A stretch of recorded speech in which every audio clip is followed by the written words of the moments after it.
red circle used to hold back your hair. So it's a red herring. Hey, good afternoon, everyone, and welcome to another OSR Tabletop live stream. Today I'm joined by MT Inside, one of our clerics in my Advanced Dungeons & Dragons first edition campaign. His character is Breeze, a very interesting cleric indeed. We've been playing together now. We're going into, I believe, week 69 now of our campaign, and he had asked sometime last week if we could somehow incorporate some kind of a holiday or celebration, since it is kind of holiday season.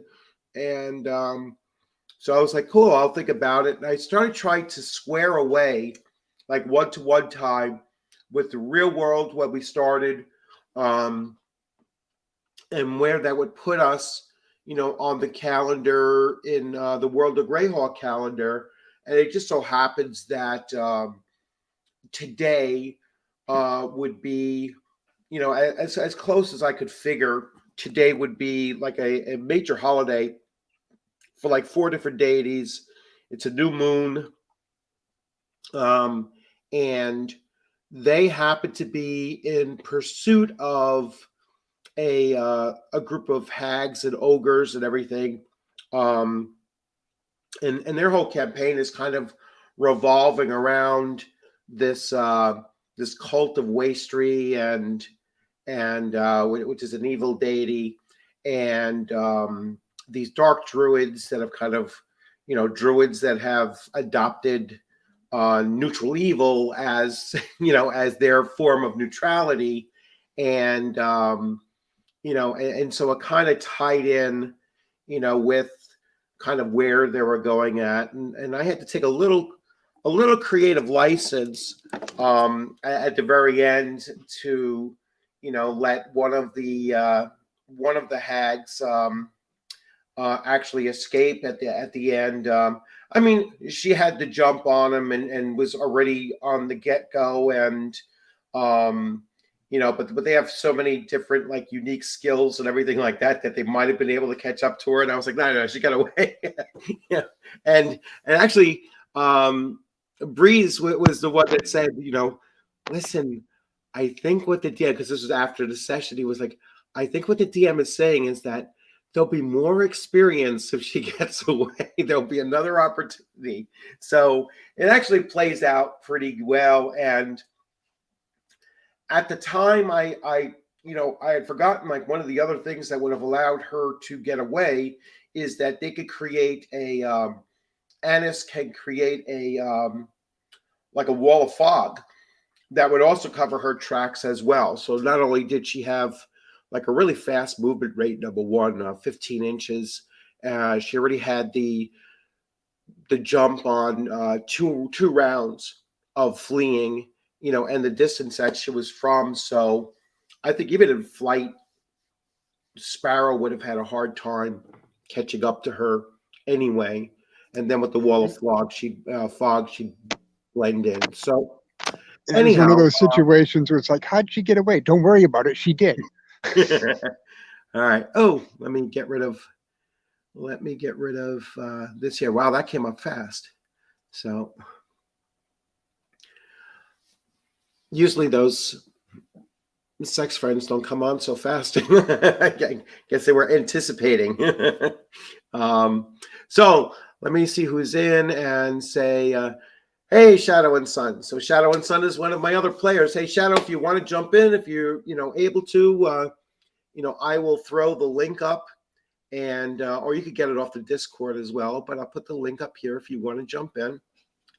I'm fine with more XP. Yes, who wouldn't be? Especially since many of you are what, just about. Well, some of you are a little bit far from 8th, but you're kind of close. Some of you are kind of. Some of us are closer than others. Yes.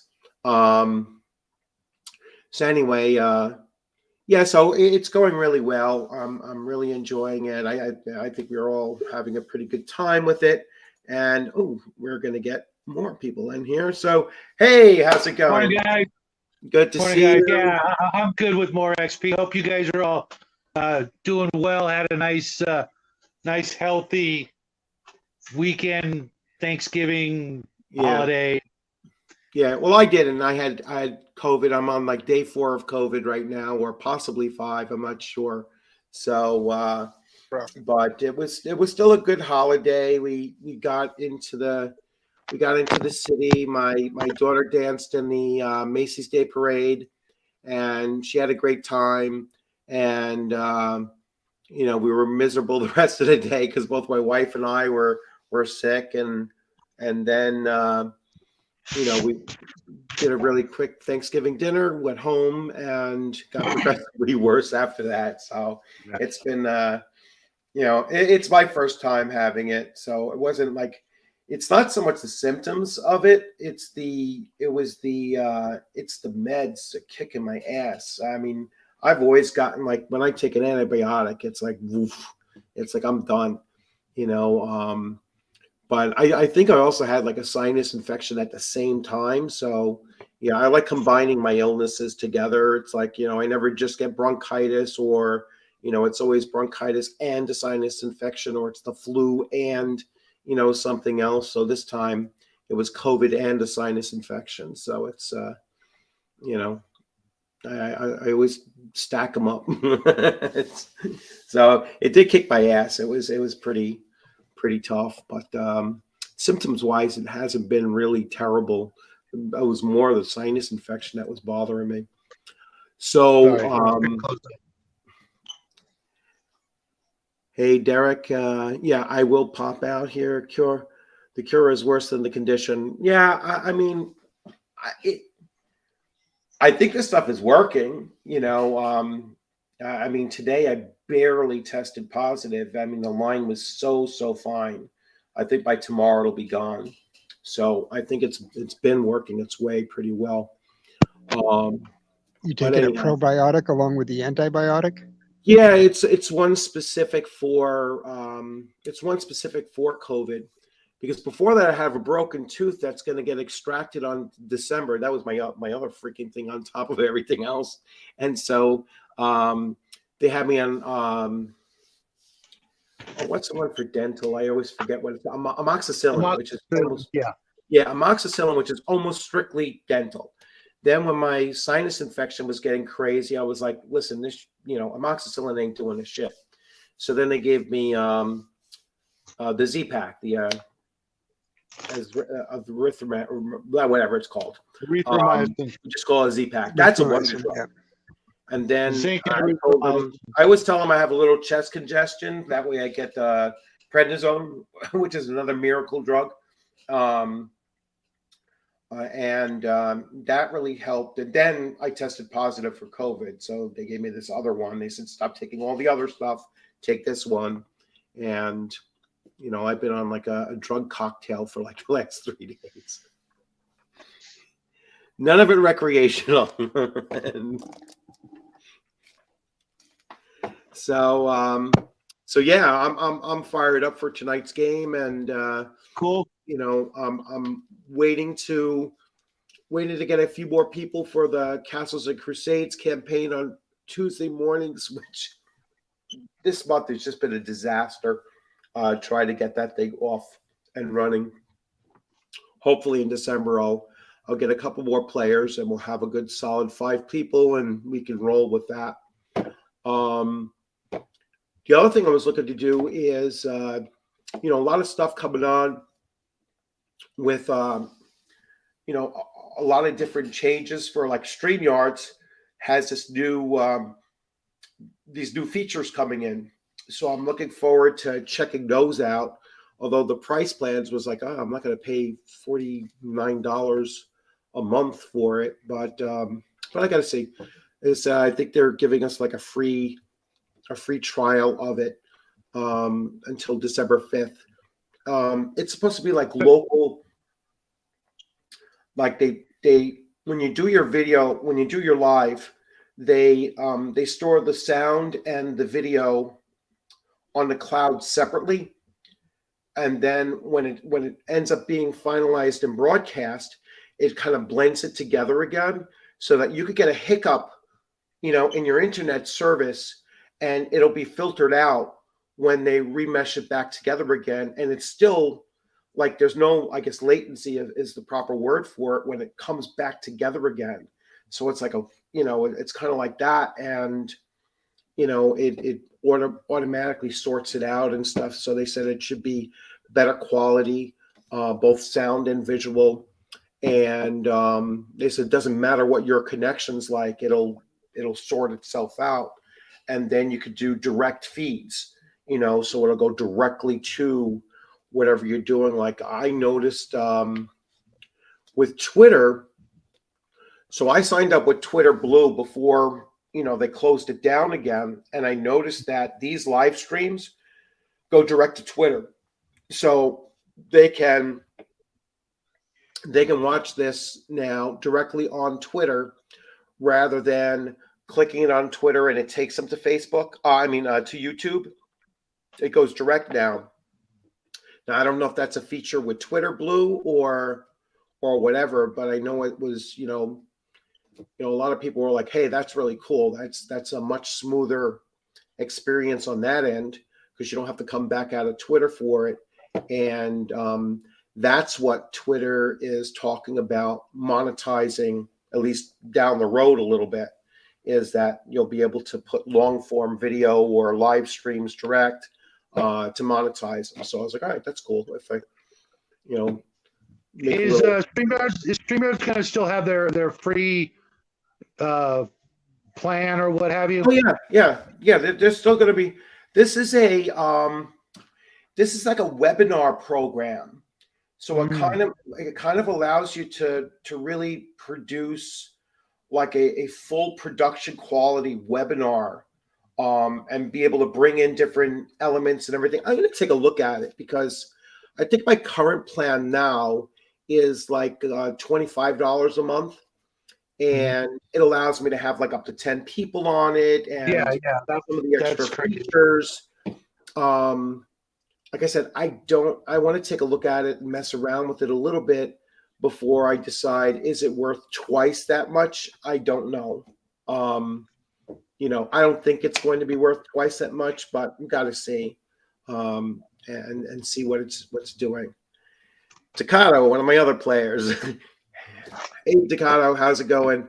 Takato, I don't know if you guys have met, but Takato plays in my CNC game on Tuesdays, and again, just trying to get this thing. By December, we should be good.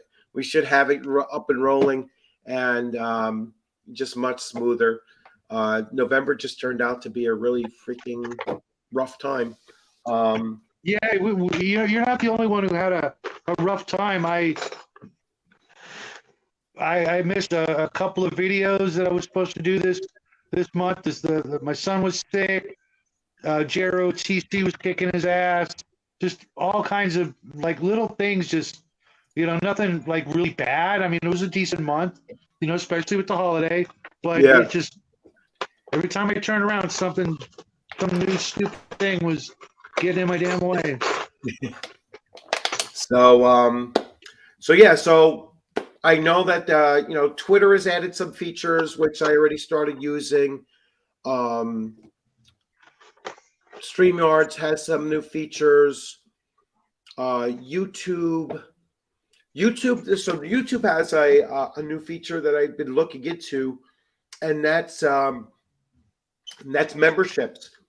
So like you could offer out memberships to people for, I did like 4 levels to see. So it's like $1, $2, $3, $4. That's it. And then you give them various different levels of access for each of those things. If anybody wants to, I mean, you don't even have to do it. You could just watch and do whatever. But with the higher memberships, lets them do like, those emojis, and they get tags, and they, it opens them up to, to live plays, live streams, those kinds of things, if that's how you set it up. So I was doing that, and everything that I get from that, I will then turn right back around to probably trying to cover some of these, additional features on like the 2 or 3 different things that I do. I haven't even looked into Discord and getting any additional features of Discord. We use it just for, the audio pretty much anyway. But I don't know if membership of Discord is actually worth it or not. But it's something I'll look into as well. I'm just looking to just expand what the channel is doing and what my gaming is doing and all of that. So I just want to jump into the new year for the channel. The anniversary is December 30th, and I complete year 6, so starting year 7 in December, on December 30th, and just wanted to do more with the channel and more with gaming and everything, get more opportunities to play. Sorry, guys. Yeah, no problem. So, I was going to ask, so Shadow, I think you're running a campaign, right? I'm getting ready to. Hold on. Let me close this door so you can hear me better because my dog. He's doing his job, barking at the leaves. I'm getting ready to run an AD&D campaign sometime around the beginning of the year. For those of you who are familiar with like the Earthsea trilogy by Ursula Le Guin, Yep. Waterworld, and what was the other one? Voyage of the Dawn Treader from the Narnia Chronicles, a little more fairy tale-ish sort of high seas adventure. I've already got a couple of people wanting to be in the game. Hopefully I can get my son to be involved, but with school and JROTC, he barely has time to do his homework. Right. So we'll see. But I'm not sure if I'm going to do it on Discord like you do it, or if I'll do it on YouTube. I kind of want to do it on YouTube, StreamYards, but at the same time, that eats up a lot of my other streaming time because the 20 hours free a month. I don't want to get in the way of that, but right. When I play AD&D, I use a lot of first and second edition things at the same time. There's some simple rules like the magic user specialization. I like that doesn't change. If you're playing an AD&D first edition game and you incorporate that, it doesn't change anything. Right. If you change the thieving percentages as per second edition, that doesn't change anything from first edition. Right. A lot of the things that I use simultaneously are like that, but I also have a few house rules I use, different ways I do little things, and I want to make sure that everybody's okay with that. But AD&D was the first game I played, and I still love it. I know there's a million other games out there, and it's just that's my first love. Yeah. So I'm gonna I may cheat on her all the time with Traveler and Call of Cthulhu, but when it comes to fantasy, even though I played Palladium Fantasy for like 10 years, it just for some reason there was like some sort of magical component to your first love. No matter what game you go into, you can't bring that over. You know what I mean? I was still playing in the same game world, even some of the same characters. I just converted them to Palladium. It just didn't have that same magic to it. And hey, Mark, long time no see, dude. Looking forward to hanging out with you this weekend. 2 weeks is too long to go without chatting with your friends. So I'm just gonna see who I get as players and see what because like Hungar wants to be there, and of course he's going to run a dwarf, and he prefers second edition, but it's like, hey, there's really not much difference. There's a few things that are different, but I mean, it was the same game as far as I'm concerned. Right. Yeah. Hey, Mark, how's it going? Yeah, I really when I got Swords of Wizardry, that box set, that collector's box set, at that point I was like, you know what, I don't need any more um D&D retro clones. Yeah. That's why I didn't go with OSE. I was like, I can't see spending another $120 to get yet another, retro clone. So I stopped with that one. I was like, this is fine. If I ever want to, break out something that I don't worry about, damaging because it's new and fairly inexpensive, then that's what I'll use. But that's a complete box set. I mean, they got everything in there. That was great thing. So I enjoy. I'm glad you enjoyed that series.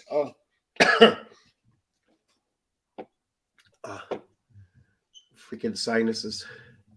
So anyway, hey, maybe you can answer a question I keep coming across for myself.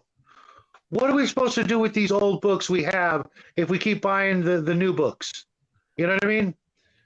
I run out of shelf space. I'm running out of shelf space for everything. So I actually, I said this in my last video. I was like, listen, I just got Blade Runner, right? So I'm going to be running this at my next convention. So looks really, really cool.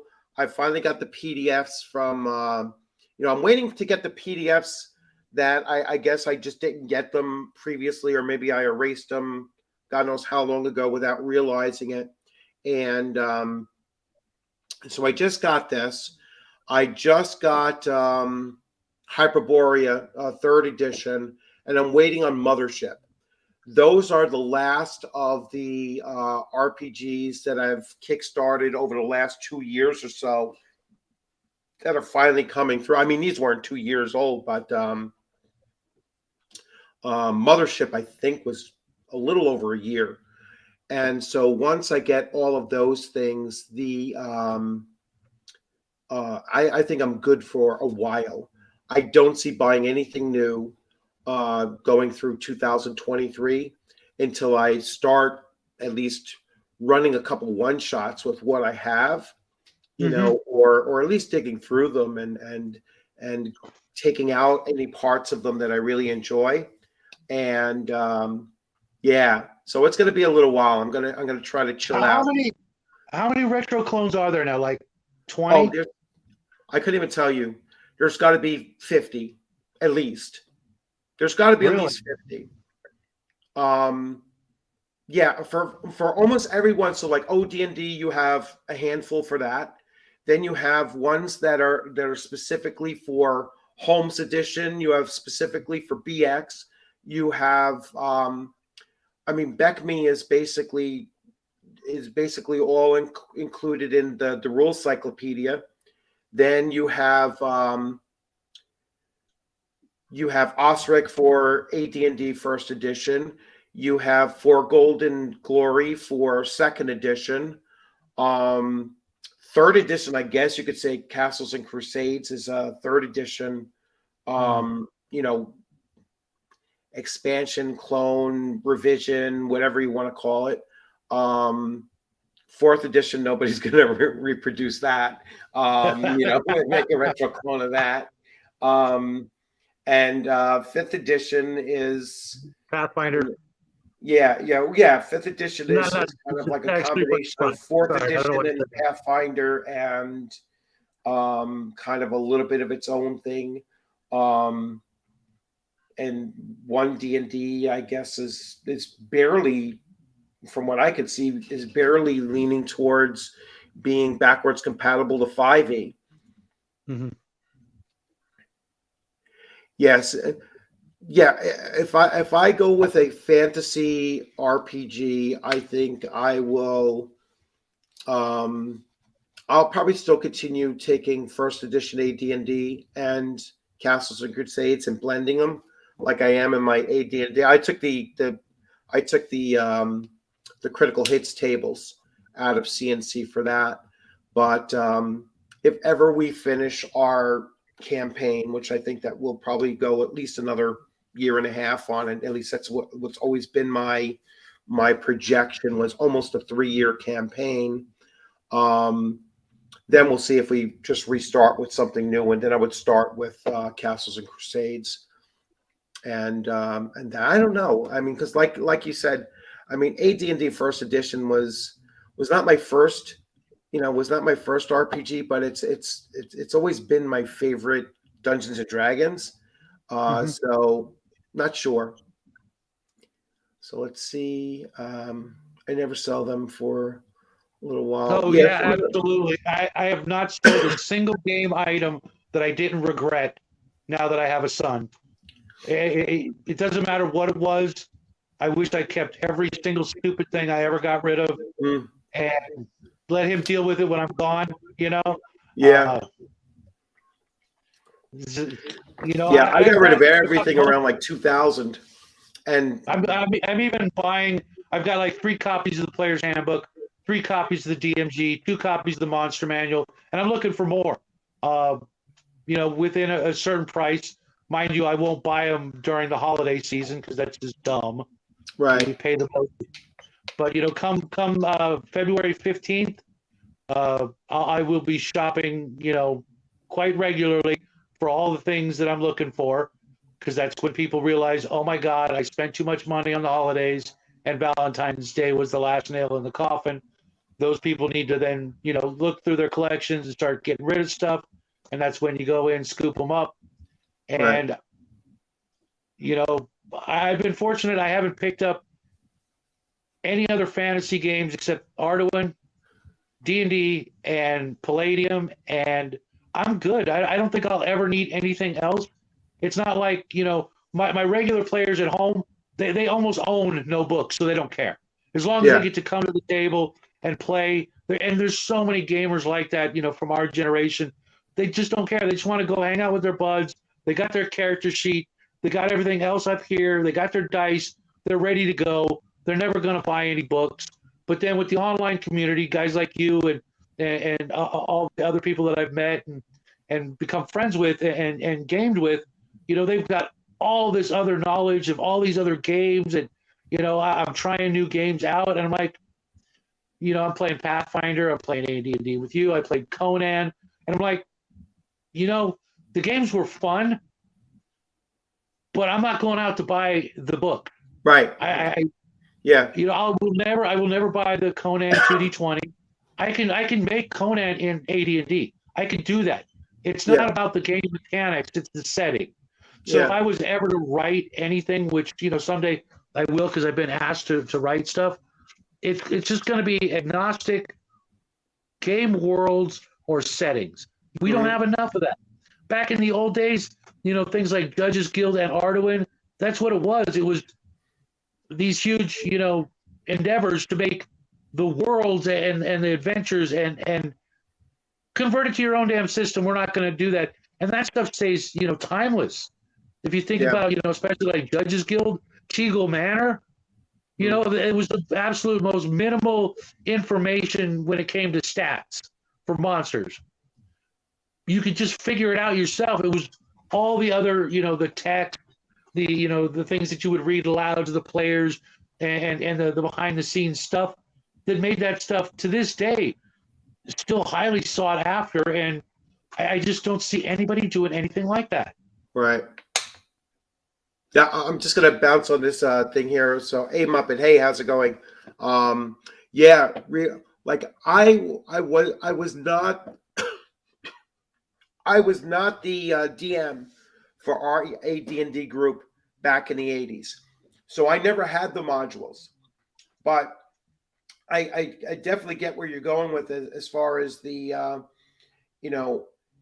when they reprint them in the books, they're not the same thing as having that, the flip out cover with the full, the full spread of the map or whatever they had on those things. It were just much, much better presentation of a module than having a little booklet. And they run, like some of the older ones, they could run like $30-$40 a piece. You know, sometimes you get them in bundles, or they'll put these massive bundles together, but then they charge like, $500 for it. It's like, well, it doesn't matter that I'm getting, it doesn't matter that I'm getting 30 for $500. It's the fact of it's $500. You know what I'm saying? It's like, it's not something that I could just, drop like it's no big deal. I've heard that the drive-through, old AD&D modules come out pretty good. Yeah, but they come out in a booklet. They're, there might be fine reprints or whatever. So the you map, don't get the separate, Oh. Yeah, you don't get the separate I didn't know that. cover, that's laid out like that. You don't get the, pull out maps or anything like that. I think it's just, Gotcha. yeah, it's.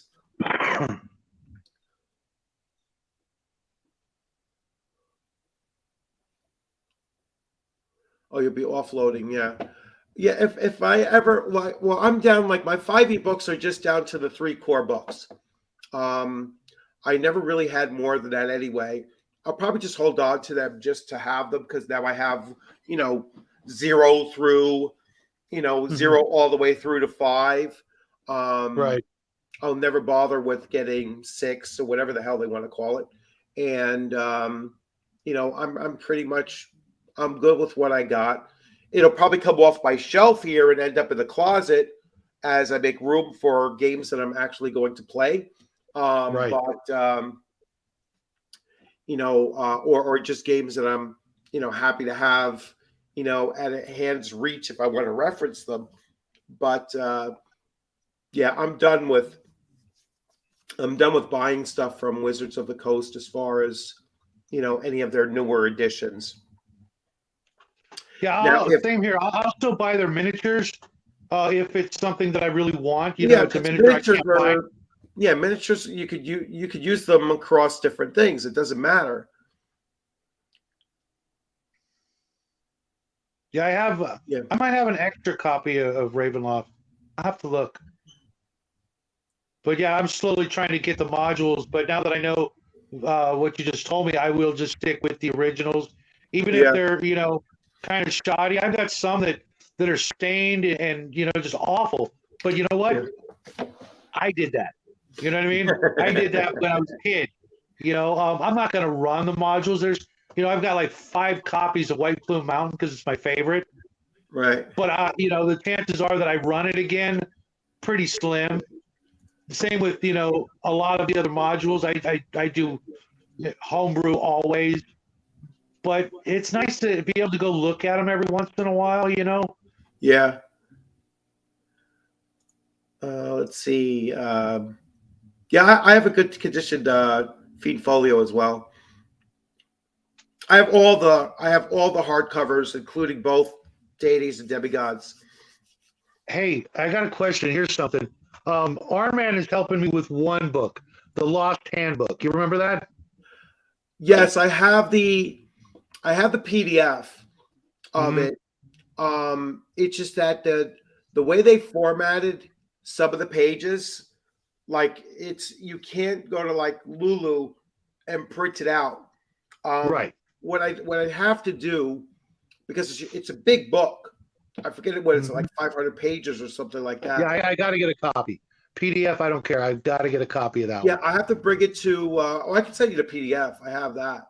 I'll probably end up bringing it to a local printer and have him just print it out, and put it in a nice binding and everything, and I'll just have that on the shelf. Do you remember all that really is that is all of the Dragon magazine articles, primarily the ones that Gary Gygax wrote or any of the rules people wrote in the articles. I mean, I have the CD-ROM of the Dragon magazine. The Dragon magazine, all 250 issues, and I could construct the same thing. You know what I'm saying? It's like, and just put it together and be like, bang, here are all of the Sorcerer Scrolls from the original Dragon magazine. and bundle that up, and that would be all same formatted and just produce it as a booklet. Well, here's my question though. Do you remember the other book that came out at the same time, presented the same way? Like it was a hardback book, but I think that was somebody just created it separately and put it out. You know what I'm saying? It wasn't official. It wasn't right. a I TSR know it wasn't or official. of the I was Coast just product. It was just something I'm just trying they to put together. I think if you do, what do they call that? When you do a collection of different things, like an and put omnibus them together, as long as you're not selling them, you know, you're just providing them for free. I don't think that that's a copyright violation, because you're taking a collection of things and creating a collection. You know, I mean, that's why people do that with public domain stuff all the time, and they just repackage it. I mean, 90% of everything that was ever printed of, you know, Conan stories have always been that. You know, they you know, they rarely put them in the order that they were, you know, actually written. They put them in, you know, whatever order and mix and match them however they wish. But yeah, I don't know. I doubt just wondered what the title was. Selling it.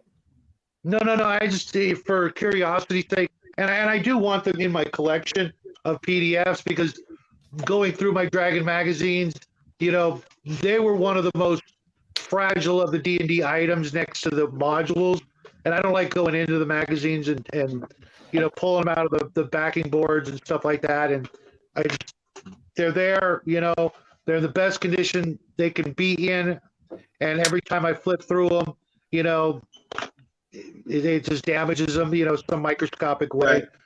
But I remember coming across the Lost Handbook and one other book. They were like, I knew they were fake, you know, not real printed books, but I just can't remember what the other one was, and I don't want to like have duplicate files. Yeah, I'm not aware of it. Yeah, I don't know what it is. Arn and I were talking about it, but I got to get that into my collection, just because it for me it seems like something that I'll use a lot, because I used a lot of Dragon magazine stuff, and now, you know, it's been 20, 30 years since I went through my Dragon magazines, and, you know, the information is all jumbled up in my head, you know, and I couldn't tell you where it came from. You know what I mean? There's only so much, you know, info I can keep up in the thinking meat, you know, and, you know, when you get older, you know, you have to start forgetting things to add new things. Yeah, I would reach out to DM James. I don't know if you follow his channel. Oh, hell yeah. Yeah, so reach out to DM James. He might know. He's the other person that might know about that. That would answer your question. So yeah, I would check with him. 3 is fine number to keep. After 4, it starts taking up too much meat space. Oh, I guess copies of certain books. Yeah. Let's see. Some of those Dragon covers are inspirational, great stuff. I virtually all of them. I mean, those are some of the best artwork in fantasy fiction, and, you know. I especially like the covers that incorporated the chess motif. Remember those? Oh yeah, I love that one. That's a really good one. Because there's a couple of them, and I was just like, if I could get those in print and put in my son's room, he's a huge chess fan. He would just go ape shit over that. But nothing matches Breeze's covers, his magazine covers. I saw that. He showed me those. Those are pretty epic. Yeah, so yes, yeah, that you need to do an art book of those things and put those out there. Breeze. That's what your elf should have been. Instead of a leather worker, he should have been a printer. One of the early artificers of Greyhawk, and then he starts running a printing press. Yeah, I don't know how well that would go over in Greyhawk. One of my favorite ones of those is the beaten up teddy bear when Sparrow nearly got killed by the ice storm. Yeah, that was fun. Yeah. Mm. Yeah, the chest covers. Can you bring that back? Can you bring that back so I can write that down, please? Oh, dragon covers with no, the one before that, or the person's name. Yeah, the person's name. Oh yeah, B-E-U. yeah, Ben Bovace. Oh, that's an Ben I. Bovace.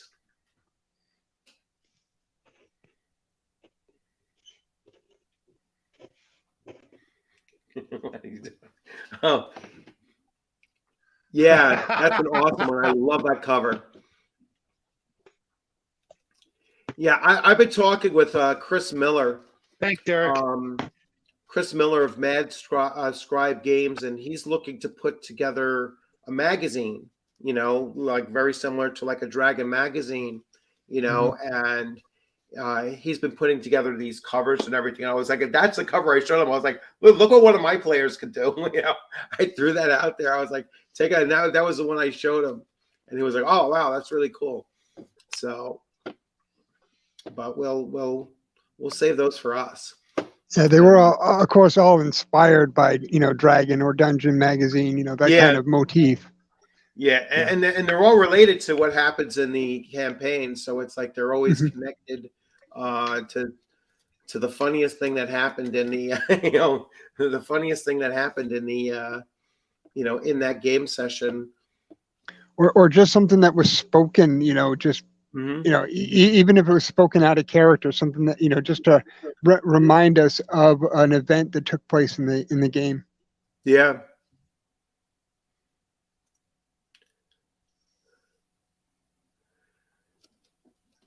Yeah, I mean between Dragon magazines, their covers and Savage Sword of Conan covers, those are probably the best covers in the 70s and 80s, that you're going to come across. I mean, I just love that, that 2 decades worth of, of artwork, cover art, that and like Molly Hatchet album covers. It's like, it's, Boris that's what they're all well known for. Rosetta were everywhere. Rosetta, Vallejo, the Hildebrandt brothers to a lesser extent.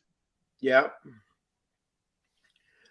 So let's see. What was I going to do? Let me hit a couple of my banners. So I was supposed to actually start out with these. So December 30th marked the 6th anniversary of my channel. Improvements are on the way. I'm looking to upgrade StreamYard. Maybe I got to see, because then they just mentioned the price plan. Or like the price plan starts at like $49. I was like, XSplit, I might look at expanding that. Twitter Blue are already backed. I think that lets you do live stream direct load, and I'll check this one after we're done and see. YouTube, there'll be new membership tiers. I don't know when I'm going to launch those. I'll probably launch those on the anniversary date. I got everything set up for it. All I have to do is pull the trigger on it. Live streams on more consistent basis, monthly live streams exclusive for members. I mean, you guys my gamers can always come in for live streams. Bi-weekly one-shots and showcases. So that's the other thing I want to start doing, is just mixing it up a little bit and getting more games out there and doing one-shots and showcasing new game systems or introducing new players to whatever we happen to be doing and everything. That's something I really want to do, is just attract more new players to either OSR games or independent games, and just show them that there's better, there's better, or just more innovative, or just different. Guys, I would go with different. The better is just is just a word that's just lost so much meaning when it comes to, the edition wars. Yeah. You can take two different people running the same game, and it just not be the same experience. Yeah. And then I'll also do for like the very top tier by request one shots, like so someone can say, hey, can you run this even if it's just with one person, and do like a one shot. Certain games I think work well with one person. Yep. I'm kind of thinking like Blade Runner might actually work really well with just one player or maybe two at the most. They don't recommend more than 4, actually. So it's meant right. to be.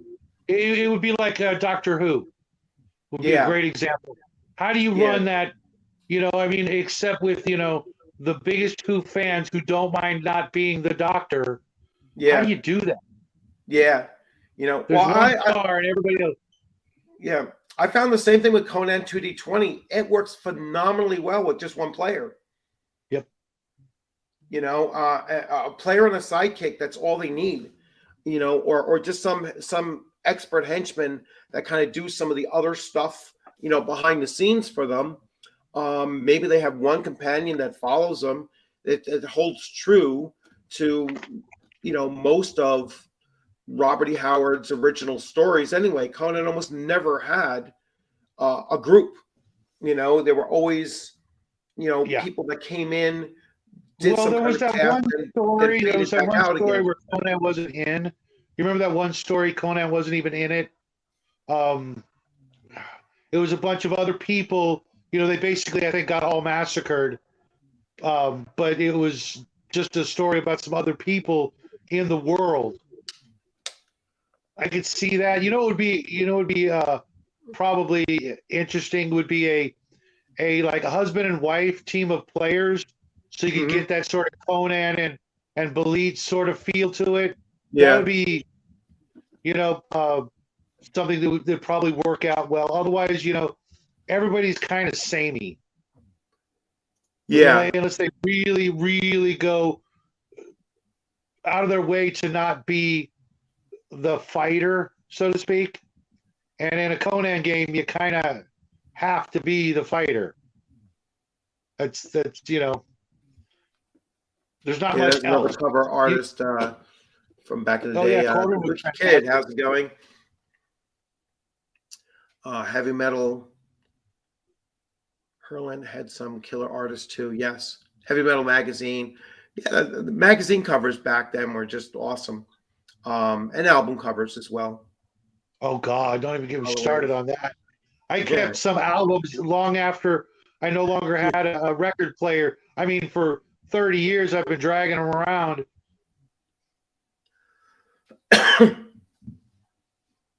I saw an interesting thing the other day. Speaking of album covers,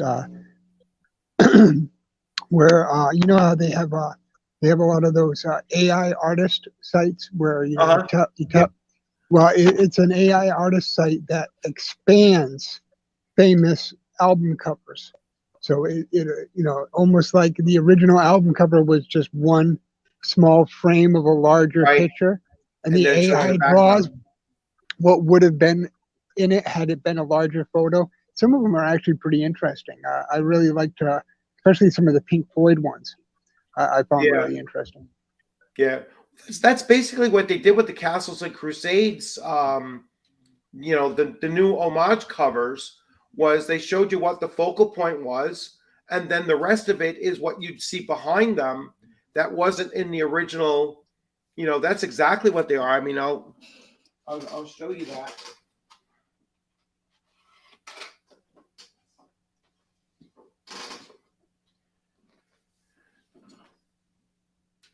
So I mean, that's pretty much like the homage of the front cover, right?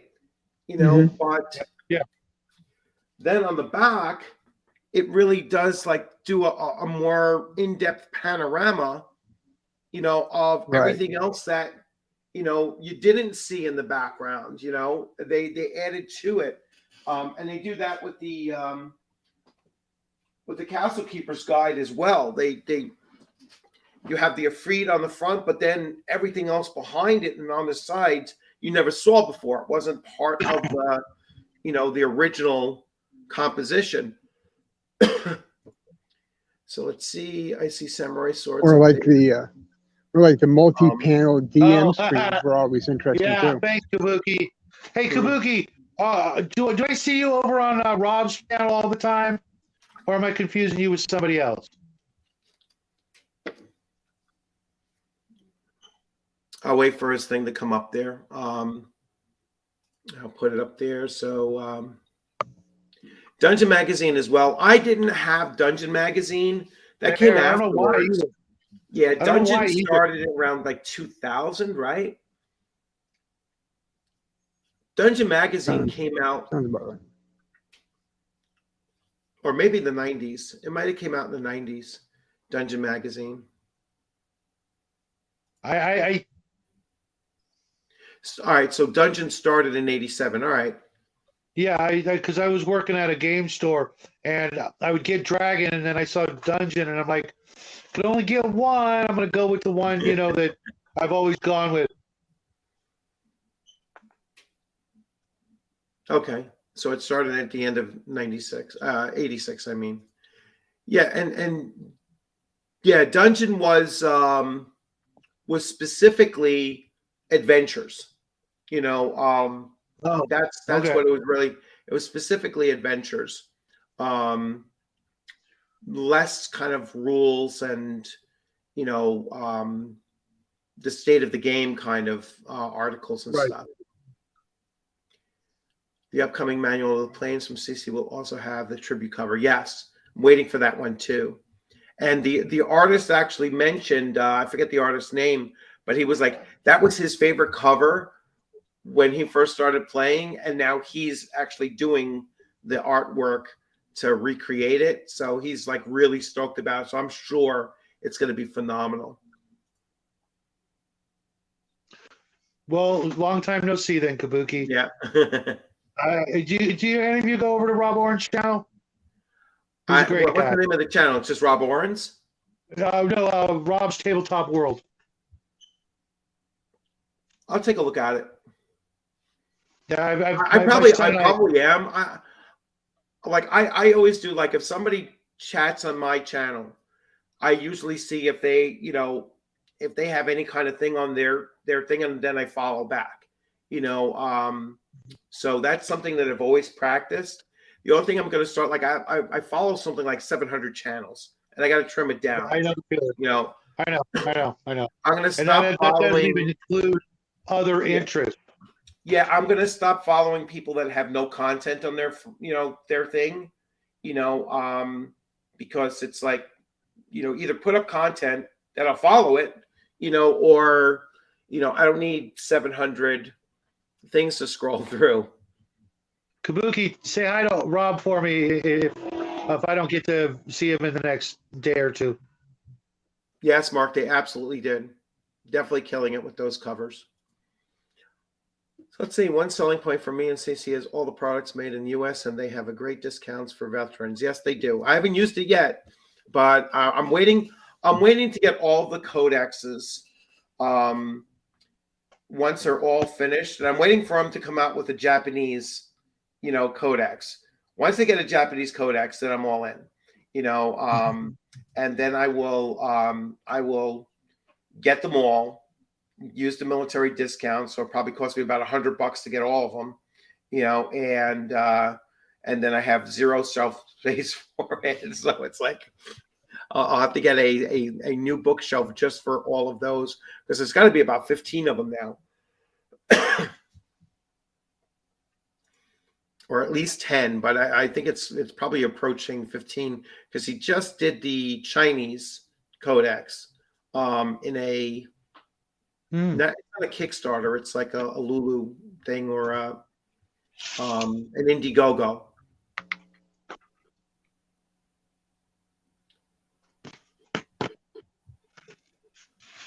Yeah.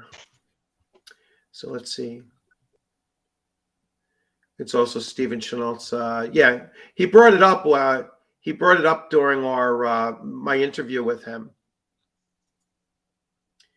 Smoldering Dung Games puts out a magazine very much like old magazine. Brings back memories. Yep. And hello, David, if I didn't say hello already.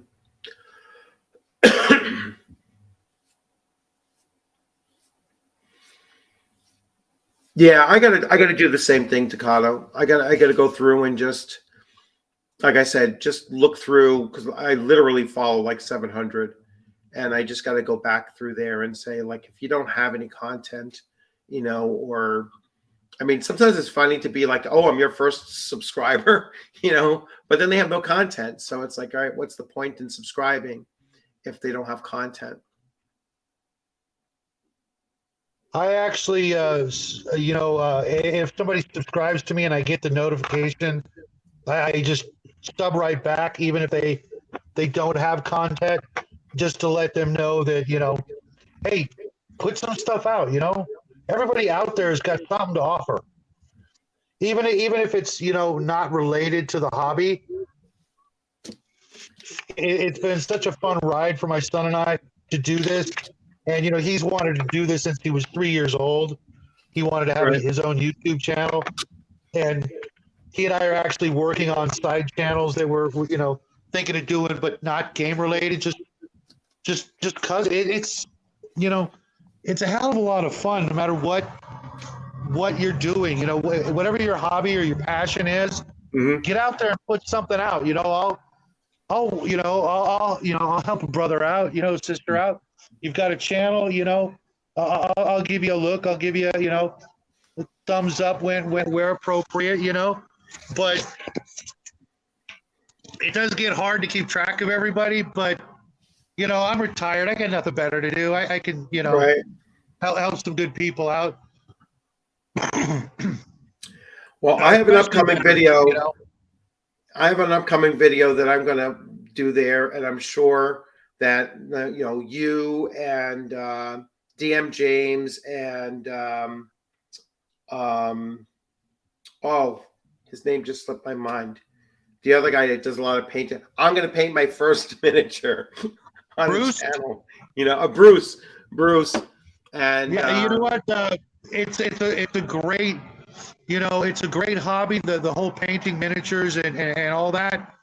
I actually started painting miniatures before I ever started playing, because I did that with my dad. We painted World War II miniatures, and I still remember my first little Viking miniature that I got back at the bunker in Long Beach a million years ago. It's just a lot of fun just to have a peaceful little sort of Zen hobby where you just do something, you have something to show for it, and people who are not in the hobby will look at it and go, oh my God, how'd you do that? And you're just like, there's tricks, washes and dry brushing and things like that. And they'll be so encouraging for you, when you first start out, that it's really a good feeling. Yeah.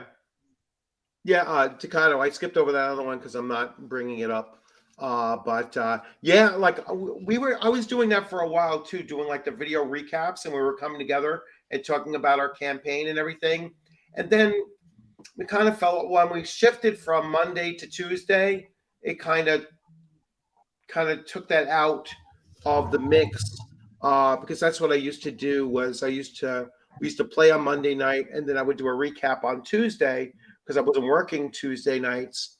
But now that we went from Tuesday and I work on Wednesday nights, it kind of got thrown off and stopped doing that. But yeah, doing video recaps are a lot easier, especially if you do live streams and the people come in and talk about, their experience and everything. Well, yeah, we were doing that for quite a while, and it's a lot of fun to bring everybody together, and we start talking about what happened in the last session or what we hope to happen next session and such. So, and it just shows the the engagement that took place at the table. That's how you have an anchor table with anchor players, I guess. That's a great idea. I didn't even think about doing that, but if I run a game on Discord, I'm gonna have to do that. So I'm gonna steal that idea. And also because I absolutely love Mage's musings, the way he does it. I don't know if you ever watch his videos, but that's another really good, kind of, I'm not going to say wholesome, but kind of wholesome, because sometimes, there's stuff in there, but it's just, it's a freaking great idea to do, and bringing the players back on if they're interested, especially Hungar, he'll be there. If I do it, he'll be there guaranteed. And I can't wait to have him as a player. I got to see what wackiness he brings to the group. Okay, let's see. Bring up. I think I have one more banner to bring up. So, just to give convention news: Rising Phoenix GameCon 2023, April 21st to 23rd, Milton, Massachusetts. I will be running Blade Runner, case file number 1, Electric Dreams, at least once. That'll be Friday from 12 to 3:45. I gotta say, I wish they had 3-hour time slots instead of just 2-hour and 4-hour, because I was like, I don't know if this game will run for 4 hours unless, or even 3 hours and 45 minutes. Definitely 3. But maybe I will let them have the option of creating characters and then running into it if they don't want to use the pre-gens. But I was going to bring like the 4 pre-gens that come with the game, and then maybe create another 2 or 3 for them to have a little selection if they wished, and do it that way.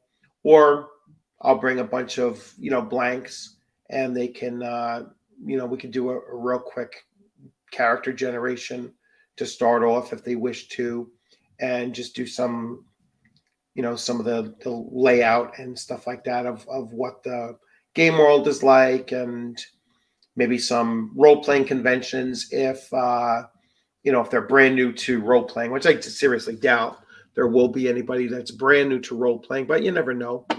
And just talk a little bit about the thing is built that you're kind of learning how to use the game while you're playing that opening scenario anyway. So it's a good introductory adventure. So I'm looking forward to it. Lots of handouts. Holy cow.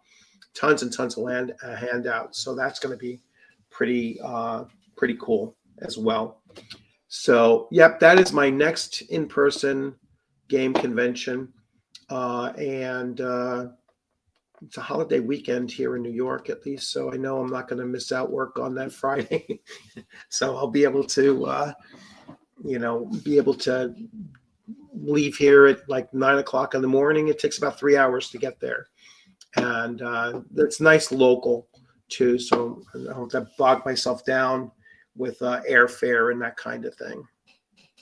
That's all I'm going to end up doing is like local conventions.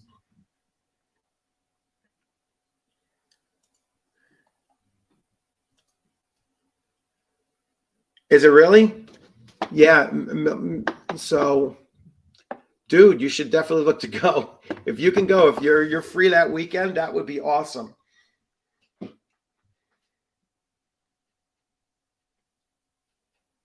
Yeah, that would absolutely be awesome. I know it's more than 3 hours for Breeze. Yeah. I'm gonna say anything other than Canada is more than 3 hours for me. No, so I'm gonna say because you're what, you're in North Carolina, right? Me? No, I'm in northern Maine. Oh, northern Maine. Oh, so you're coming from? Oh, you're up there. That's right. Who is Carolina? I'm California. I know you're. So that's not even snowball's chance of going. Maybe Leah's in the Carolinas. Leah and Alan. So Maine, that shouldn't be too bad of a trip for you. What is that, like 5? To Milton? Ooh, yeah, that'd be a bit of a drive. It's near Boston. Yeah.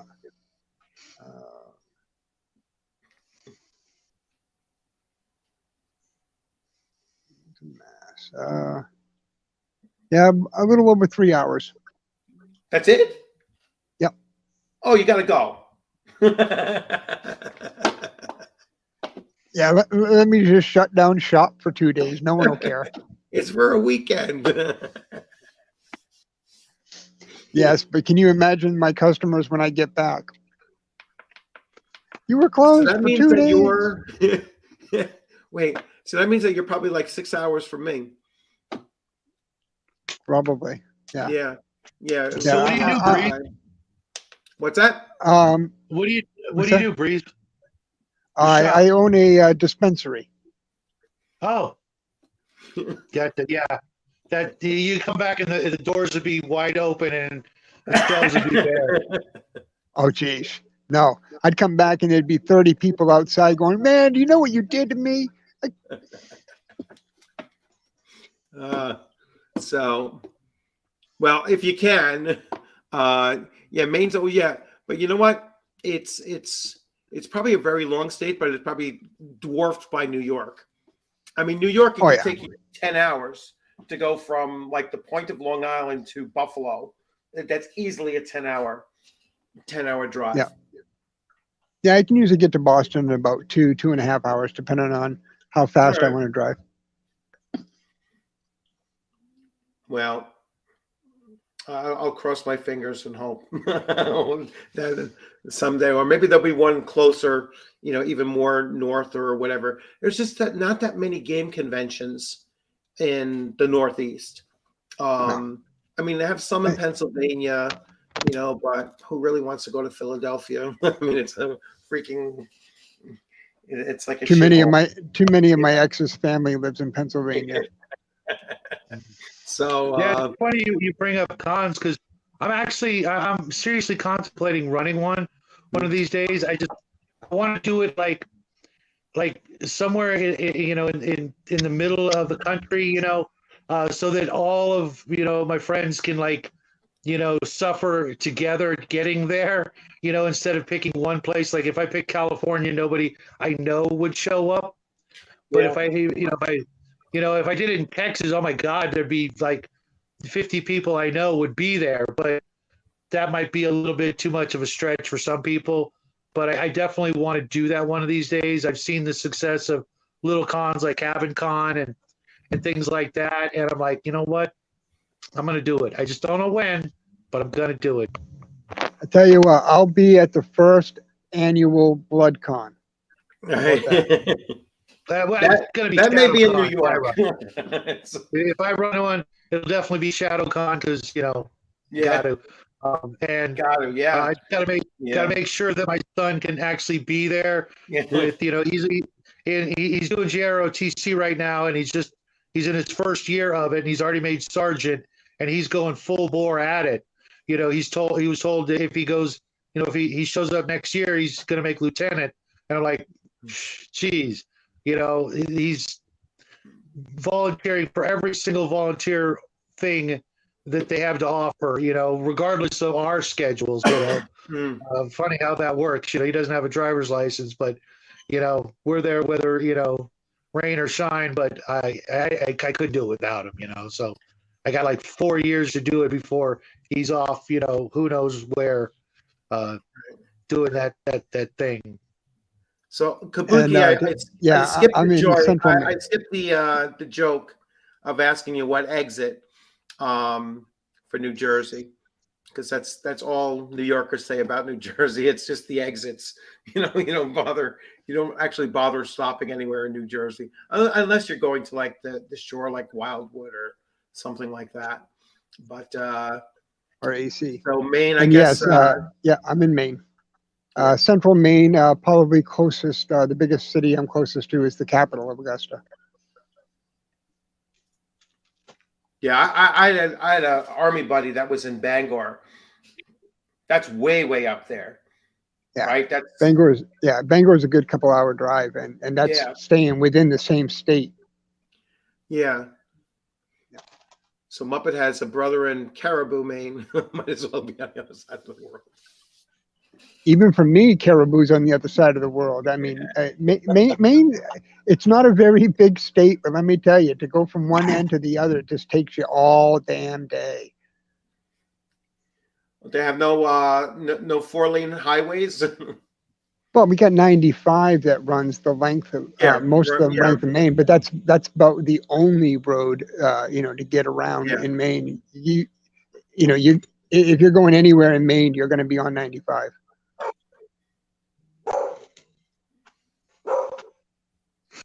Oh, nice. Maniacs. So anyway, yeah, I mean, someday, that's one of the downsides to, putting together groups that are, from people all over the place. It's like, it's just hard to get everyone together, and but hey, anytime that we can, like I said, like 6 hours isn't too crazy for me. Once I start pushing, I think my 12 or 16-hour driving days are kind of, done for me. That's why I didn't go to Madison, Wisconsin for any of those cons, that they were having out there. I was like, a 15-hour drive is just not in my, in my makeup anymore. It's like, and if I'm going to have to spend 2 days getting everywhere and getting a hotel room, 2 days plus the 3 days of hotel room there, I might as well fly. And, then every convention becomes a $1,200-1,300 affair. And it's like, no, you can't do it, So central northern New Jersey. Yeah. So you are not far from me at all then, between New York City and Philly, closer to New York City. So yeah, I mean, you're probably 2 hours from me. Gotta love all this New England love here. What's that? I said I'm loving all this New England love here. I mean, I'm supporting my love. There are a lot of New Englanders here, and and one Californian. What they say we're allowed one or two. You're from California. You're really not from anywhere. Is that what the line was? Was from that Tom Cruise movie, the racing movie?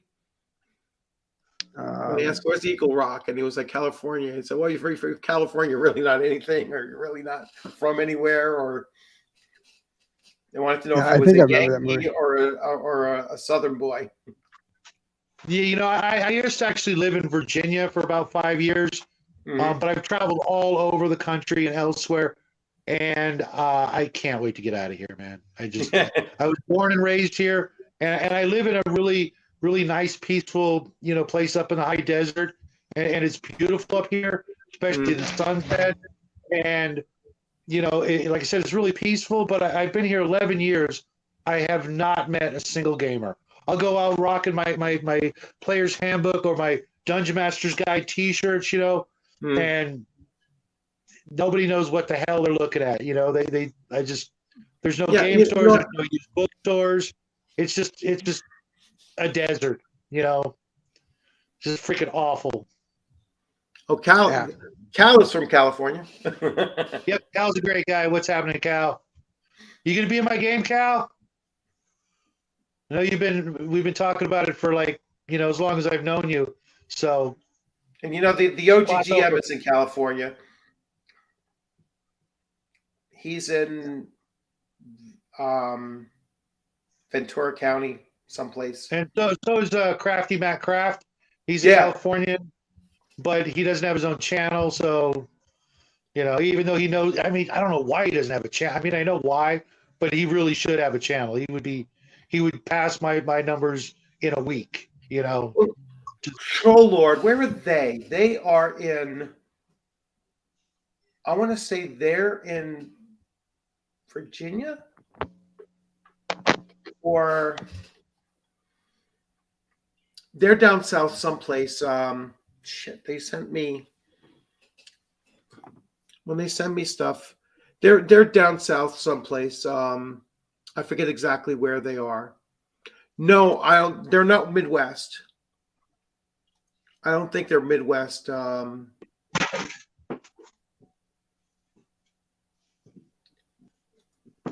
right, let's see. Let's see. I pulled up their website. Could be Arkansas. Yeah, it might be Arkansas. Yeah, It on might their be website Arkansas. it lists Arkansas. Yeah. Yeah, so it's Arkansas. I know it was down south.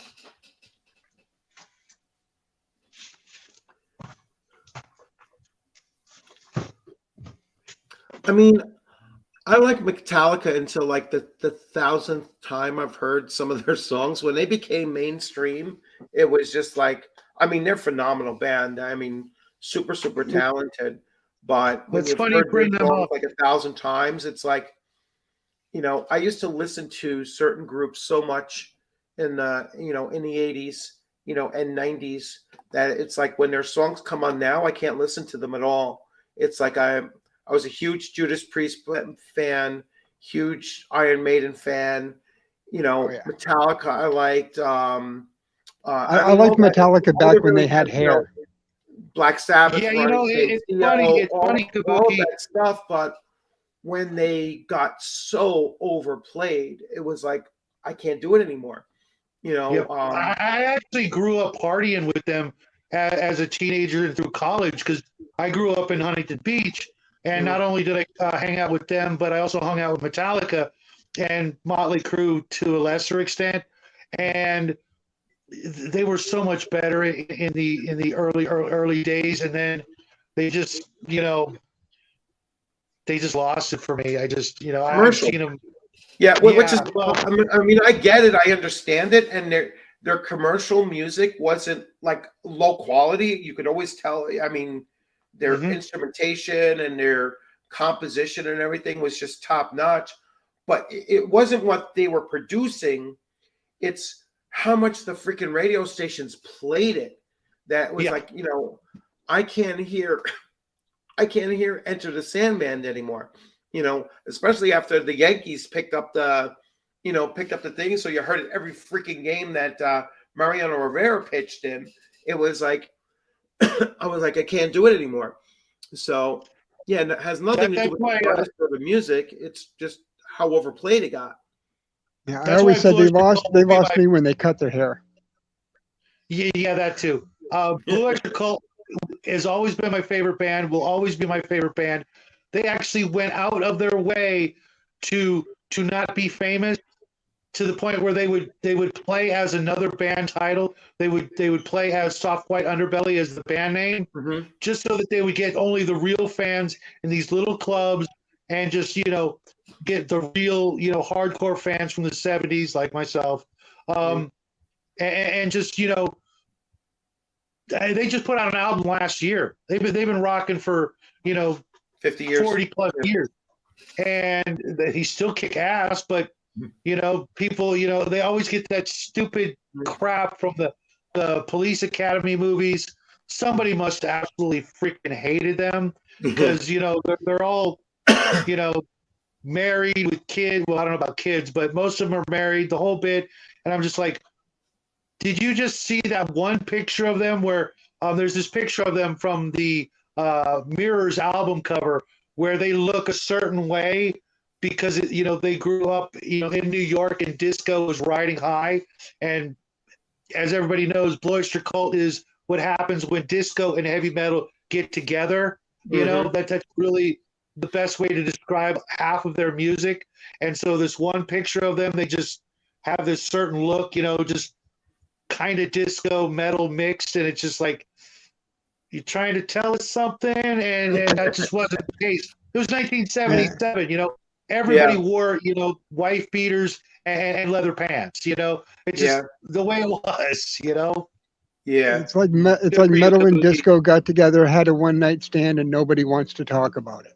Yeah, but they were almost like they were almost like a prog band, actually, because Rush came out around the same time, and they really took that whole genre to Styx was like that as well. I mean, all those 70 bands started kind of incorporating the synthesizers and everything. Styx and Blue Oyster Cult are so like mirror of each other. They both have a brother team of bass and drummer. They had the multiple singers, the whole genre of ballads that they would sing, actual stories, which is kind of like lost on a lot of people these days. But they had, actual, they're telling you a story from beginning to end. And they were, often touted as the thinking man's heavy metal band. And, they were into UFOs. They were at gaming conventions like crazy back in the day.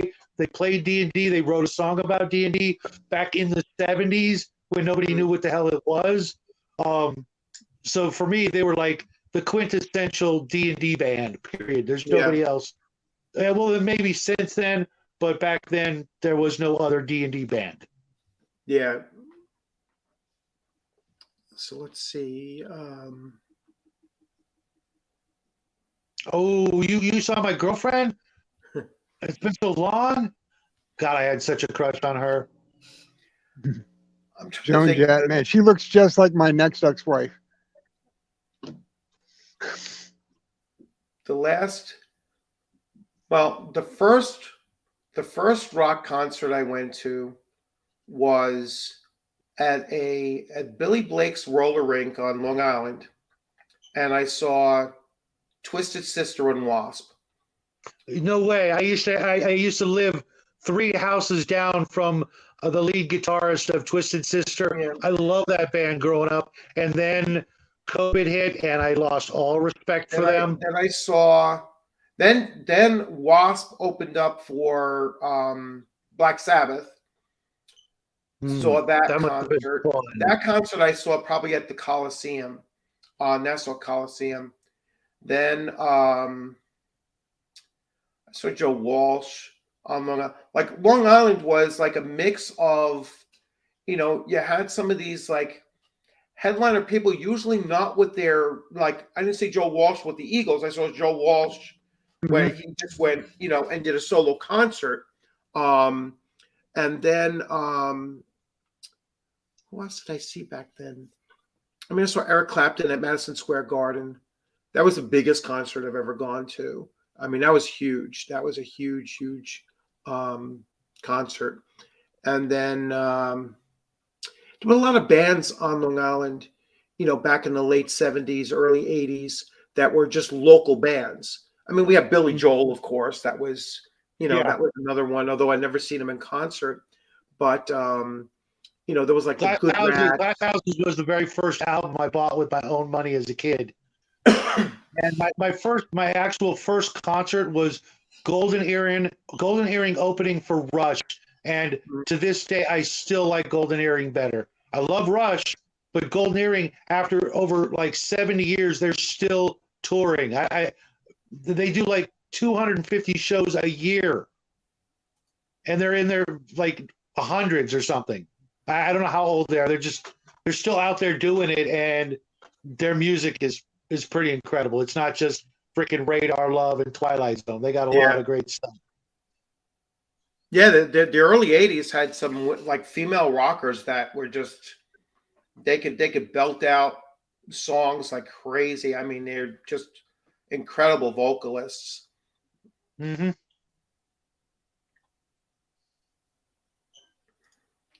So let's see. Everyone knows the Buggles video that killed. Oh, that would be. I know that one. I believe it is Mental Hopscotch by who the hell was that?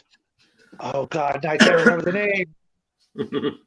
Dale Bozio was the lead singer from she used to sing with Frank Zappa.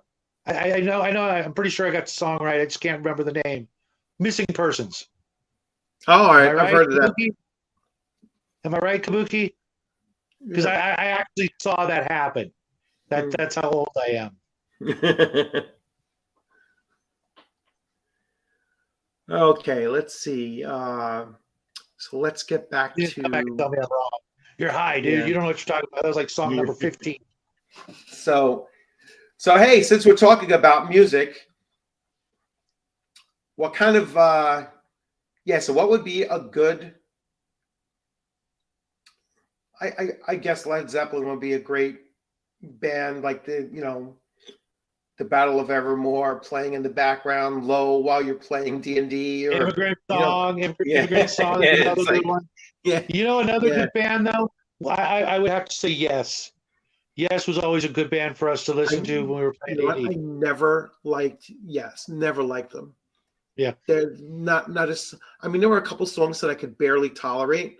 You know, I wouldn't immediately turn it off, but I just never liked them for some reason. I never liked them. I never liked Asia. Yeah, Yes and Asia were two bands that for some reason just annoyed me. I just could never get into them. I always thought it was like, especially Yes. Yes, they used to make such a big deal about them, and I was like, I don't get it. You know, I've never liked their music. Anderson, Bruford, Wakeman, and Howe put out an album that wasn't Yes, but might as well have been Yes. That album was pretty stellar. I still have that somewhere. Evermore, shit. Yeah, What that is the quintessential, role playing, fantasy role playing game music to have playing in the background. Yeah,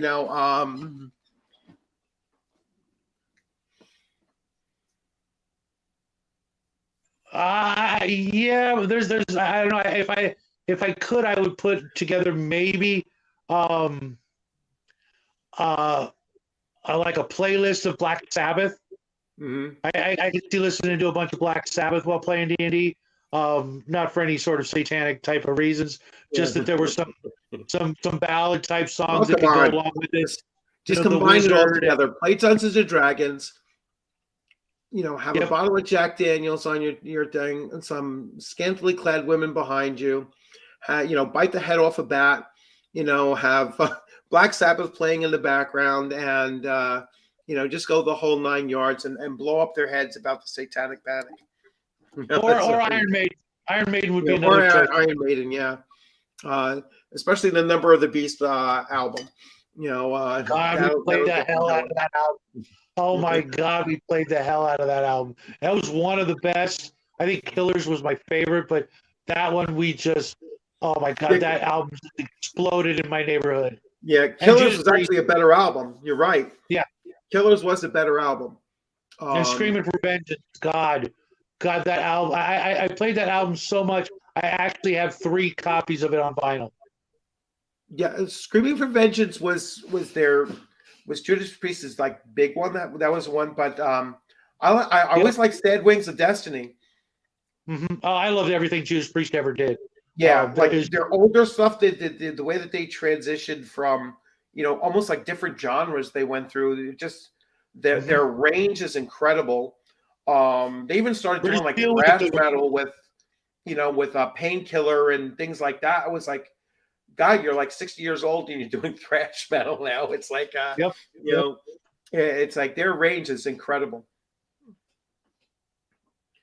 Although their new one, I wasn't too crazy about. There's this one. I only hear the one song on the radio. Like huh? Or was it? Is Resurrection Priest, or was that Rob Halford's solo? It might be his solo. I just don't like that the song just sounds too fabricated. Defenders of the Faith was like that a little bit too. It was a little too, hot on the heels of Screaming for Vengeance. Whatever we did here, we got to just duplicate. We had some good songs, but it was just Uriah Heep is a name. I have not heard that name in decades. I'm surprised I remembered Molly Hatchet when we're talking about album covers.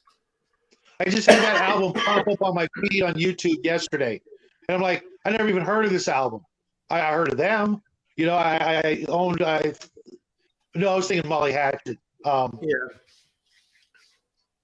Uriah Heep. Yeah. So, all righty. How do we get to music? That's funny. We talked about album covers. Yeah, general transition. And then all of a sudden, it went into music. So, but hey, you know what? It's, look at Stranger Things and, season 4, and you have the heavy metal and Dungeons and Dragons coming together, trying to get that whole satanic panic thing going. And it was it was the two big fads of the 80s, that although heavy metal wasn't geek culture, it was certainly, especially with those big bands of the 80s that, are really popular bands, I should say, in the 80s that really made it crossover, into, different groups. I mean,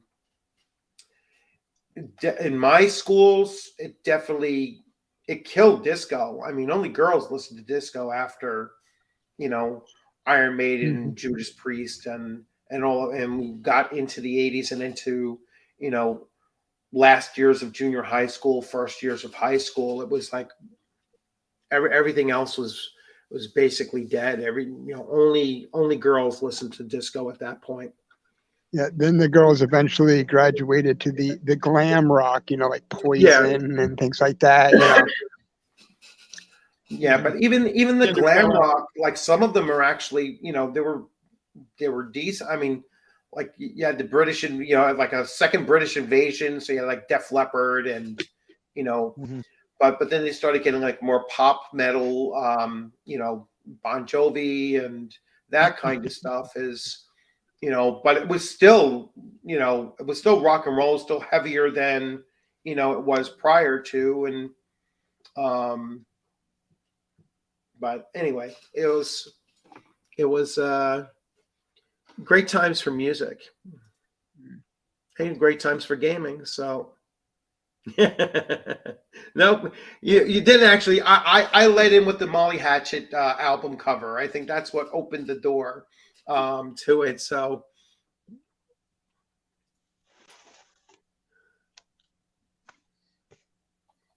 I'm sure that I didn't say it was.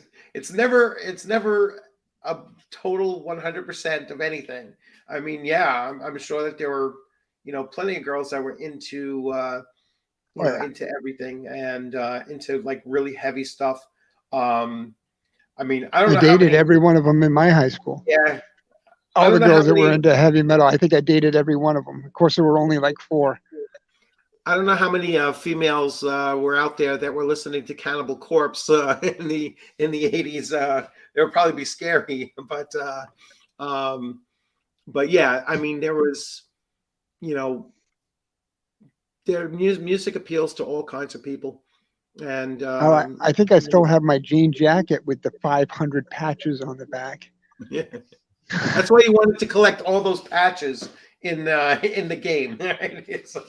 Oh yes, I just bought a leather jacket last weekend. I just bought a leather vest last weekend, but I had to buy it.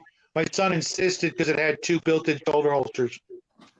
So we have another band person here. So yeah, I was never musically inclined. I was in a couple of metal bands during college and high school as well, but that just didn't pan out. What was that? I was in a swing band. That's about as far from metal as possible. It was a stringed instrument that you laid across your lap. Harpsichord. Harpsichord. Yeah. That was the last thing that I tried playing. It's like that's actually a pretty neat instrument. There's actually a few bands that or at least a few songs that I'm familiar with that used it, and it's actually a pretty interesting instrument. Yeah, it's certainly a better instrument than the keytar. Oh God, yeah. Yes, oh God, the keytar looked like somebody took a guitar and an accordion and just tacked them together and said, "Yeah, this works." No, it doesn't. Yeah, there was this local artist on Long Island who, young kid, unfortunately committed suicide. And he used to take, people used to give him their leather jackets, and he would do Iron Maiden and Judas Priest album covers on the whole back panel of the jacket and like some kind of like a latex paint and everything. Unbelievable talent that this kid had, and I mean, he might have done like 100 jackets a year. I mean, literally, he was able to just churn those things out. Well, he never went to school, so he had plenty of time. But he used to do such just incredible work, like almost exact replicas in that reminds me of a friend of mine up here in Maine. He had a big van, and of course in the murals painted on the sides of vans. His van, it incorporated close to something like 60 or 70 different heavy metal or rock and roll albums, like just one little aspect from it. It had the skeleton from Iron Maiden, and it had Ride the Lightning in the background from Metallica. So it had a little bit of everything from like 50 or 60 different bands, but it was so seamless in the mural on his van. It looked like it was meant to go all together. It was perfect. I think it was a harpsichord, Kabuki Kid. I don't even recognize what a dulcimer is. I'd have to look at them and everything. It was like the one instrument nobody wanted to play when we used to have to take music class. They had like 20 strings, right? I don't remember. Oh my gosh, I'm going back like 40 years. I have it's literally like it might even been like 6th or 7th grade or something like that for me. I think that's the last times that we had to actually start, taking music class. I just screamed into a microphone, so I didn't have to worry about that crap. I played bass, so basically nobody even saw me on stage. I do. Remember Jeff Healey band, right? He played guitar laying flat on his lap. That was the name of the band, right? The Jeff Healey band? Yeah, Jeff Healey played his guitar like that because he was blind. That's right. Yeah, he's the. Yeah. In fact, you can actually see him in the. You can actually see Jeff Healey in the Patrick Swayze Roadhouse movie. He's the guy playing the. He's the band playing there that knows Dolphin. So he's actually in that movie.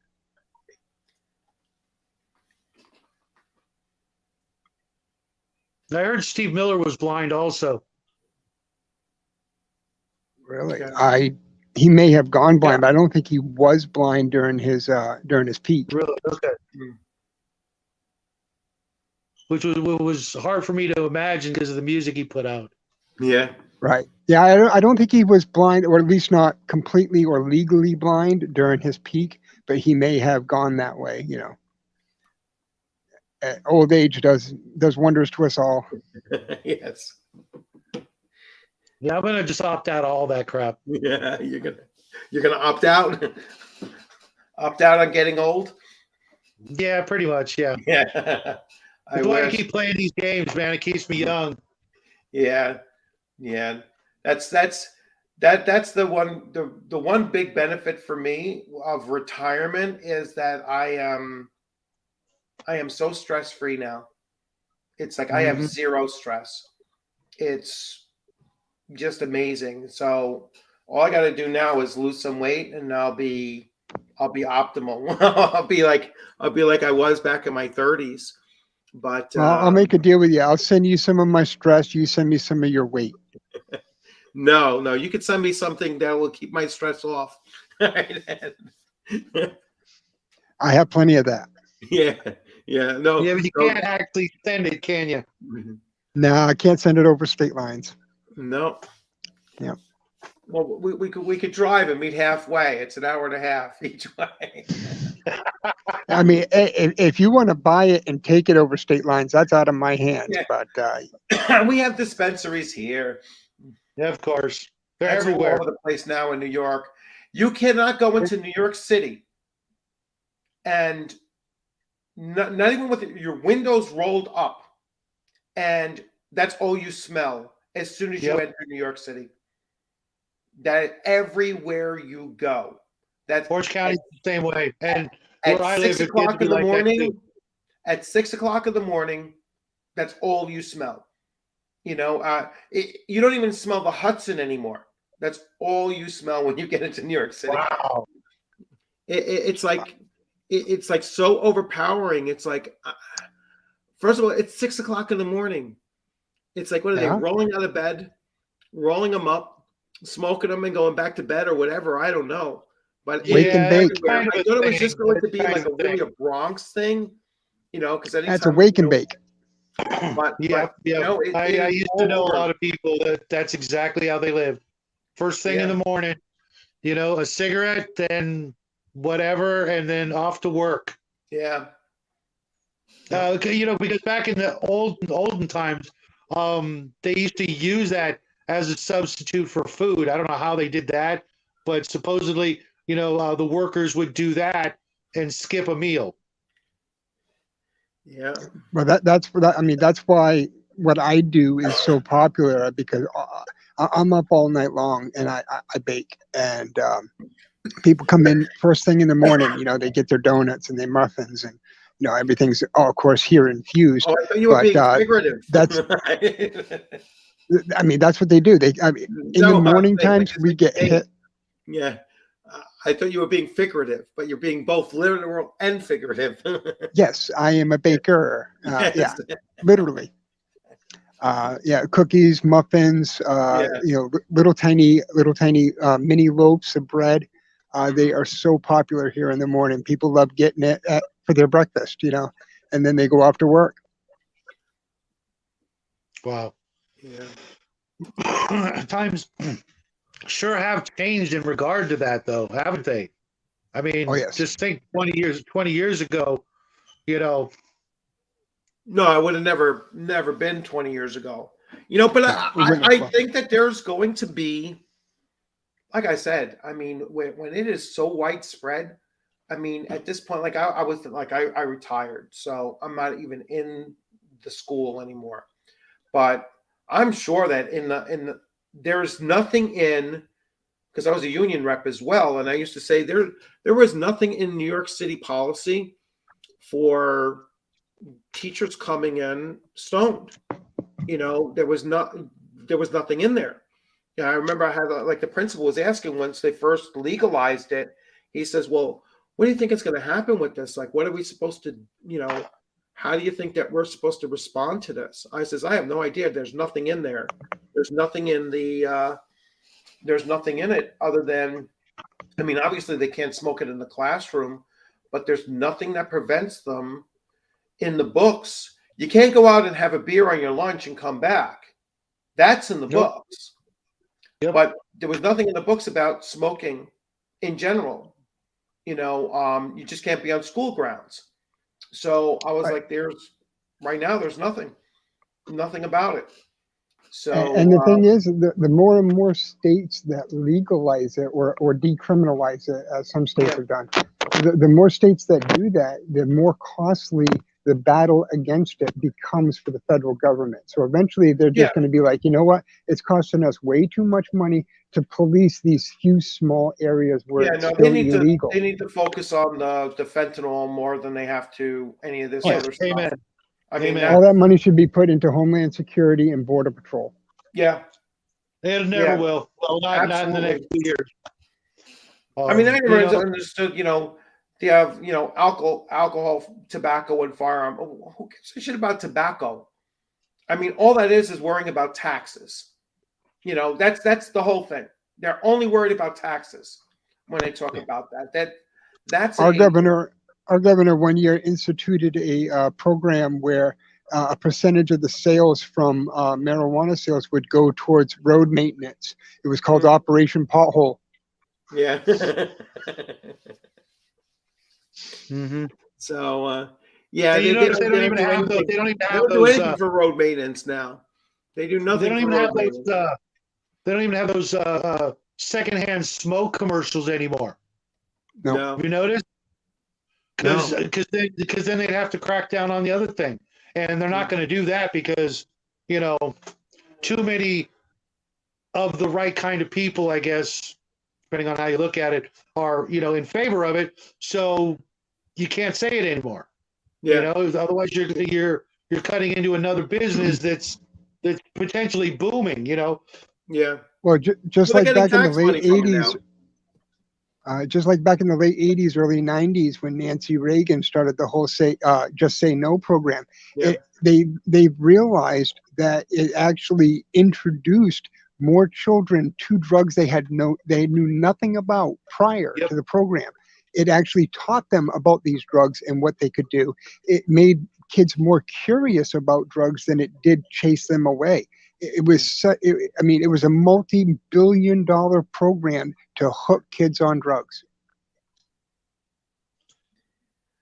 And it apparently is only getting worse. Yeah. But I mean, that's why so many of the Just Say No programs or similar type programs have gone, the way of the dodo, because they don't actually work. They end up having more of a reverse effect than what's intended. They didn't take into account humanity's reverse psychology to begin with. You Right. make something. Well, I mean, you make something prohibited. Now that's all they think about. Yeah, well, I mean, during the times of that program's heyday, they would actually have police officers or narcotics officers come into schoolrooms and go, "Hey, this is what marijuana looks like. This is what cocaine looks like." And these kids are like, "Well, I've never seen this stuff before. Thanks for teaching me so much about it." Stupid. Okay. Listen, I'm gonna have to wrap up soon. My wife is about to get home, and my younger one is already looking to move out and about. So anyway, hey guys, thanks for joining. All the commenters, thanks for popping in. I know this was kind of an impromptu little get together just to chat. I like the way that it just flowed into all different kinds of things and everything. So we combined gaming with music and drug use.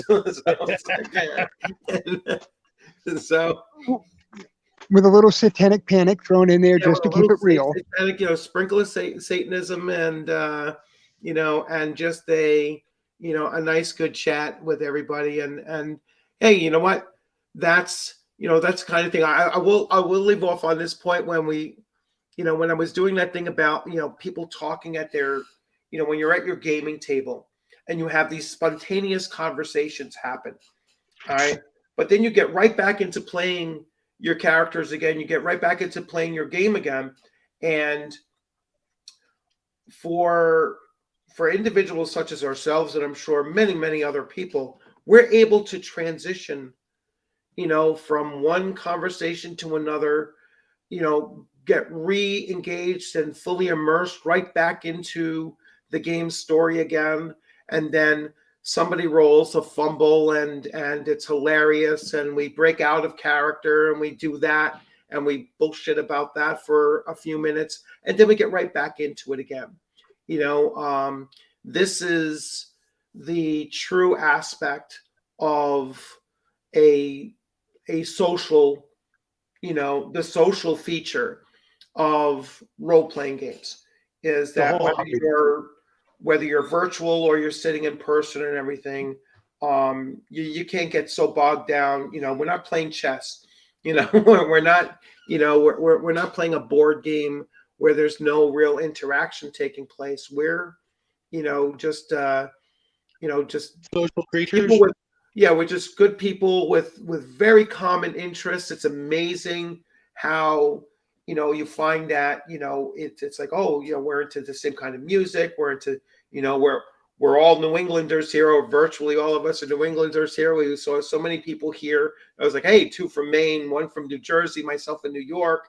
You're the outlier out there on the West Coast there. But it's just this hobby brings so many different kinds of people together, and I'm sure that we span different generations as well. And that's the real thing that will keep this hobby going forever, is the fact that it's built around a social gathering concept of it.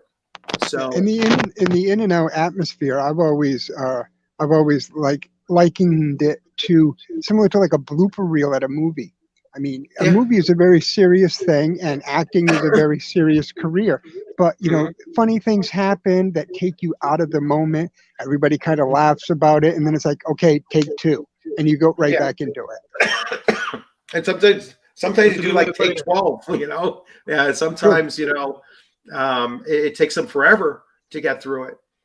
Fun show. I popped up late. No, it was great to have you here. Don't be a stranger. Yeah, don't be a stranger, you know. And as always, you're always welcome to pop into the, you know, into the actual conversation if you wish to, or, you know, just keep on commenting. But it was nice seeing. I think you've been here before, but if not, welcome. And great to have you here. Mohawk Man. I've been people a lot of fun RPing out certain board games. Yeah, I again, I never talk 100%. You know, nothing is ever 100%. I'm sure that you can, you know, bust out cracking up over Monopoly or, you know, or even chess or whatever. You know, when somebody makes like a ridiculous move, or somebody just makes a move that you just never saw, you know, coming. You know, I used to say, with chess, it was always harder to play against a really young kid because they don't know what they're doing, and you couldn't predict their possible moves. They were oftentimes harder to play against than people your own age, or even older. Yeah. I mean, all gaming is social. And, you know, even on the football field, and when they're in between plays or whatever, they clown around sometimes. They, you know, there's all kinds of interactions that take place that are not part of the game. Some games have actually made it the cornerstone of their game. Look at Cards Against Humanity. Like, that's supposed to be a serious game. It's all about the social. It's all about the laughter. It's all about the fun. Yeah. Oh no, you can't play role-playing games for fun. As some people out there will say, "Oh no, it's not for fun."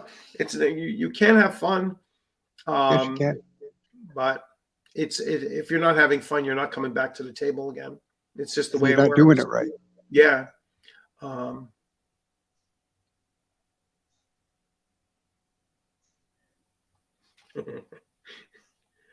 Okay, I'm gonna wrap it up here. Like I said, my daughter is up and about. I have to check to see how she's doing.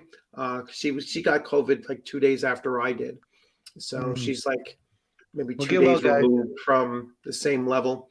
And my wife should be getting home soon. So thanks everyone for joining. Another impromptu but very, very enjoyable live stream. And I will see both of you tonight in about 5 hours for our game. So, all right. Have a good one, everyone. Good night, everybody. Yep. Take care. And here we go.